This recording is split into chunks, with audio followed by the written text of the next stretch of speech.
От Батак съм, Чичо. Знаеш ли Батак? Хей, там зад горите. Много е далече. Нямам татко, майка. Ази съм сирак. И треперя малко.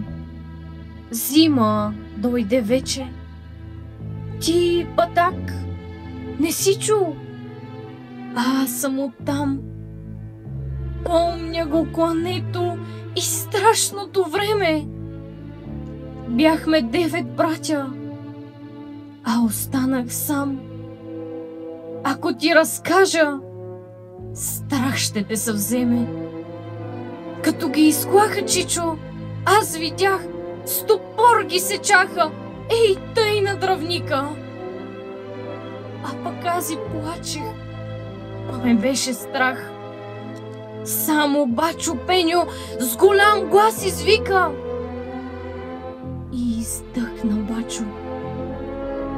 А един хайдук бабо ми заклая под вехтата стряха.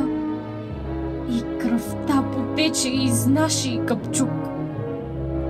Аз и бях малък и мене не заклаха. Татко ми излезе из къщи тогас с брадвата в ръцете и нещо продума. Но те бяха много. Пушнаха за в час. И той падна въздъх. Уби го куршума. И мама изскочи откъде не знам и на татка фана да вика, да плаче. Но нея скълцаха с един нож голям. Затова съм, Чичо, аз сега сираче. А бе много страшно там да бъдеш ти. Не знам, що не щяха и мен да заколят. Но плевнята пламна и взе да пръщи и страшно мучеха кравата и волът. Тогава побягнах почешком навън, но после, когато страшното отмина, казаха, че в ония големи огън изгорял и Вуйчо, и дядо, и Стрина. И черквата наша, Чичо, изгоря, и школото пламна, и девойки 200 станаха на въглен. Някой ги запря. Та и още много дядца и невести, а Кака и Леля и други жени. Мъчиха ги 2 дни. Та пак ги затриха. Още слушам, Чичо, как пискат уни.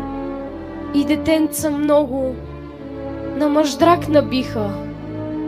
Всички свят затриха, как не бе ги грях. Само дядо Ангел оживя сиромаха. Той пари с хотела сбираше за тях, но поп Трендафила с хвоста и колаха. И уж беше страшно. Пък не бе ме страх. Аз треперех само, но не плачех веке. Мен и други дяца отведоха с тях и гъжви съдрани увиха на всеки. Помашко село, не знам кое бе, мене ме запряха нейде под земята. Аз из дупка гледах синьото небе и всеки ден плачех за мама, за тата. Но поганска вяра да чуя не щях. По-добре умирвах, но не ставах турка. Като ни пуснаха, пак в Батак живях. Подир 2 години посрещнахме Гурка. Тога с лошо време и за тях наста. Клахме ги и ние, както те ни клаха. Но нашето село, Чичо, запустя. И мама, и татко веке не станаха. Ти, Чичо, не си чул заради Батак. А аз съм оттам. Много е далече. 2 дни тук гладувам, щото съм сирак и треперя малко. Зима дойде вече.